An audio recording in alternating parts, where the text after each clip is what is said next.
Bienvenue sur ma chaîne YouTube, je suis Henri Luc. Je me passionne pour la cuisine en général et j'y mets le temps qu'il faut. Même si mes vidéos sont produites en français, vous pouvez consulter toutes mes recettes dans la langue de votre choix sur mon site web. Depuis le 22 juillet 2022, toutes mes nouvelles vidéos de boulangerie ont des sous-titres en anglais. Dans un avenir rapproché, je ferai quelques vidéos de boulangerie en anglais.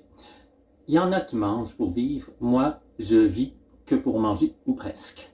Entendons-nous bien, je ne mange pas n'importe quoi et je n'aime pas me sentir l'estomac plein ou me bourrer comme on dit au Québec.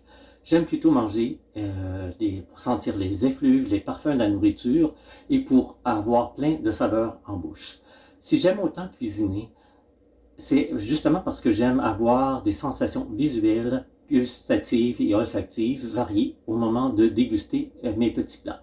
Du bonheur dans chaque assiette, quoi. Ayant des allergies au glutamate monosodique et au sulfite, j'ai appris à cuisiner moi-même beaucoup de recettes plutôt que d'aller au restaurant. Par conséquent, mes recettes en sont exemptes, sauf pour ce qui est des sulfites naturellement contenus dans les aliments comme les tomates et les champignons. Même si je n'ai jamais suivi de cours de cuisine, j'ai beaucoup appris au contact de mes proches. Par exemple, un de mes oncles, Alain, m'a communiqué l'amour du pain maison et m'a permis d'habituer mon palais et ma langue aux aliments épicés des Antilles durant mon enfance. Sans lui, je n'aurais probablement jamais fait du pain, ni aimé les mets épicés des Antilles, de l'Inde et de la Thaïlande.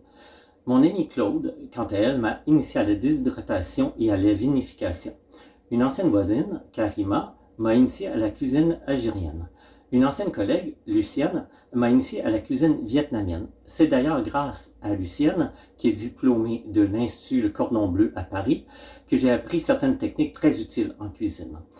J'ai commencé à m'intéresser à la cuisine à l'adolescence. Vers la fin de la vingtaine, je me suis rendu compte que j'aimais approfondir mes connaissances des mets que je préparais. C'est à ce moment-là que j'ai commencé à écrire mes recettes.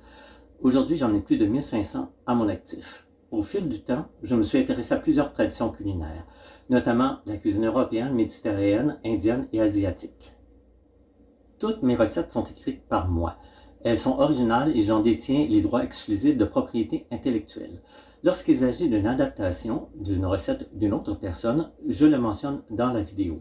C'est d'ailleurs le cas pour ce qui est de mon adaptation de la recette du pain de San Francisco de Teresa Greenway à Northwest Sourdough. Avant d'écrire une recette, je fais beaucoup de recherches. Je collige l'information dans des encyclopédies, dans divers livres de cuisine et sur Internet. Je cherche les inaptitudes, je confronte les renseignements obtenus et j'examine les contradictions réelles ou apparentes entre les sources. Ensuite, je ne garde que ce qui doit être conservé pour être conforme à la tradition culinaire en question. C'est une véritable quête. Après de nombreuses expérimentations, surtout lorsqu'il s'agit d'un mets d'une région différente de la mienne, lorsque le résultat est satisfaisant, j'écris ma recette. Parfois, il me faut plusieurs semaines, plusieurs mois ou même plusieurs années avant d'arriver à saisir la technique de préparation d'un mets et à obtenir la complexité des saveurs, des flaveurs recherchées. Par exemple, dans le cas des pains hamburgers au levain, j'ai pris au moins 4 ans avant de parvenir au résultat escompté. Car ce type de pain a été popularisé dans les années 1950, et est normalement fait avec de la levure et non pas du levain. Pour obtenir des pains en hamburger au levain bien gonflé, il faut réduire le temps de pointage et augmenter considérablement le temps d'après, 5 ou 6 heures plutôt que 2. Ça a été long avant de trouver la solution parfaite. D'ailleurs, lorsque je m'intéresse à un type de pain, je glane ici et là de l'information sur le type de pâte, est-elle ferme, bâtarde, douce, les ingrédients qui la composent, la forme du pain, la qualité de la mie, est-elle serrée, souple, alvéolée, humide, et la qualité de la croûte. Est-elle dure, souple, grignée ou dorée à l'œuf? Par la suite, je détermine le poids désiré de la pâte, le pourcentage d'hydratation idéal selon moi. Ce n'est que lorsque le résultat est satisfaisant que j'écris la recette. Je m'efforce aussi de me rapprocher le plus possible de la tradition culinaire à laquelle je m'intéresse, tout en tenant compte de mes allergies et de l'intolérance à la tomate et au poivron d'un membre de ma famille. Tout cela pour vous dire que mes recettes sont à la fois originales, globalement conformes aux traditions culinaires de leur provenance et reposent sur mon expérimentation personnelle. Grâce à mes vidéos, je veux partager avec vous le fruit de mon expérience et la somme des connaissances acquises au fil du temps. Certains me trouvent un peu puriste, surtout pour l'écumage des soupes. D'autres me trouvent un peu brouillon parce que j'ai de la difficulté à ranger la vaisselle et je suis parfois maladroit. D'autres encore me trouvent un peu saugrenu parce que je porte un short et des bas blancs dans mes sandales crocs que j'utilise en guise de chaussures. Pour moi, c'est plus confortable. À ce sujet, saviez-vous que le mot saugrenu a un rapport avec la cuisine? Selon Antidote, mon logiciel de correction préféré, ce mot vient du français saugrenu, qui est une sorte de fricassé de pois assaisonné de sel, d'huile et de vinaigre.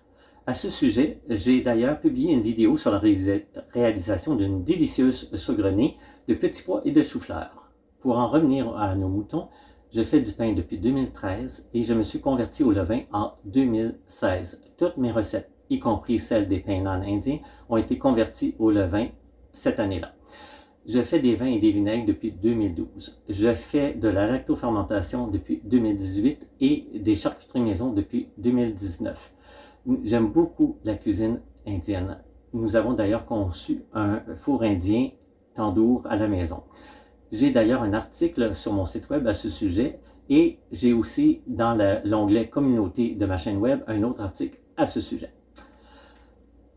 Au sujet de la cuisine indienne, ça m'a pris 6 ou 7 ans de peaufinage avant de finaliser ma recette de poulet au beurre pour la rendre conforme au goût du délicieux poulet au beurre que j'avais goûté en Inde en 2015.